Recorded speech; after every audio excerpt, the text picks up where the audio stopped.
We're back with our politics lead. Moments from now, President Trump will depart for Paris, France, as the fallout from his son's meeting with a Russian lawyer continues to engulf the White House. The president will talk with his French counterpart about Syria, counterterrorism, climate change, and other issues.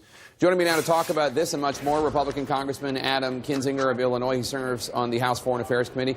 Congressman, thanks so much for joining us. You bet. I want you to take a listen to what Donald Trump Jr. said last night on Fox News about his meeting with this woman who was sold to him as providing intelligence, incriminating evidence against Hillary Clinton from the Russian government. Take a listen. Someone sent me an email. I can't help what someone sends me.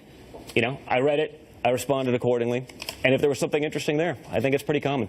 I think it's pretty common, he said. You've been involved in campaigns before. Is this pretty common? Someone telling you a foreign government has incriminating information about your opponent? No.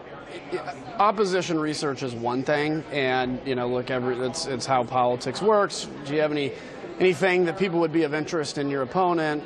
We all know this. You look at any presidential election, they spend millions on opposition research.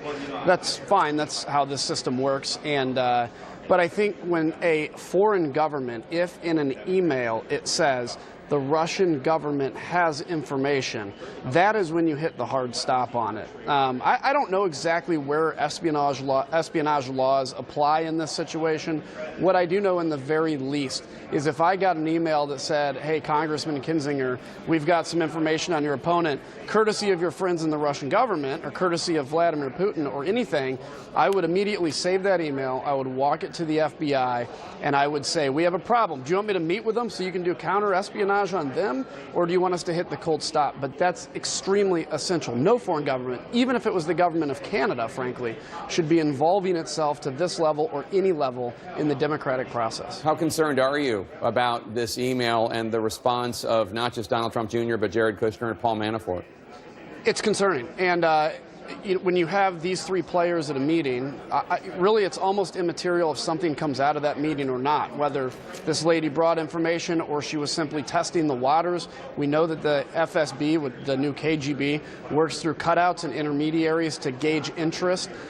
This is not something that I don't think we're going to be able to litigate, although we have these debates on TV. It's not going to be litigated here. It will be investigated, I trust and really hope, by independent counsel Mueller and both the Senate and the House committees that are studying this. This is part of the broader piece of the puzzle that they need to put together. Again, it's not just the politics is immaterial here. What matters to me is faith in the institution of government, because in the long term we can't have that faith break down, because that's what leads to societies that are in danger. And I know also this is a big distraction for people like you and Republicans and Democrats on the Hill who want to legislate. Let's turn to some of those issues now. President Trump just gave an interview with the Christian Broadcasting Network.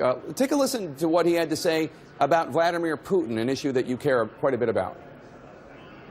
I'm a big military person. As an example, if Hillary had won, our military would be decimated. Our energy would be much more expensive. That's what Putin doesn't like about me. And that's why I say, why would he want me? Your reaction, sir? Well, I think there actually may be some effect to that. I don't think Vladimir Putin necessarily wanted Hillary Clinton to win. I do think President Trump's been good on energy. I think we've added money to the military, and that, if exercised, not military options, but just the threat of military option exercised properly, can actually have a great effect against Russia in Syria and eastern Ukraine and elsewhere. I don't like to keep relitigating elections, though. I think it's important. You know, frankly, the Democrats did this under Bush. We're doing this now. You know, and it goes on and on. I think it's time to move forward, have a forward-looking agenda, and these distractions don't help us. We do our work out here, which is fine. You know, we can do all this. But it takes out the messaging part, which is so important for us passing our agenda. The Senate, as you know, passed a new Russian sanctions bill last month, 98-2. It's in the House now. It's unclear what the status is. The White House is lobbying against it. They say the way it's written would hamper the power of the presidency and his ability to make diplomatic maneuvers.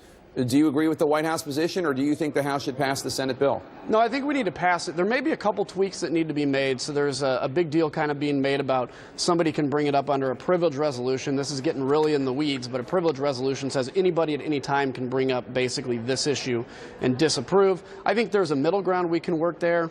And also there's a provision which basically says if any Russian energy interest even has like a 1% minority partnership in an energy company, our energy companies would be prohibited from being involved in that project, which would, I think, counteract and actually advantage Russian energy because they'd crowd us out of the market. I think there's ways to get this done, and actually, I'm extremely driven to get this Russian sanctions bill done and do it soon and very soon, and I think we're going to get to the bottom of this. I don't think this is going to be an issue, hopefully, in a couple weeks.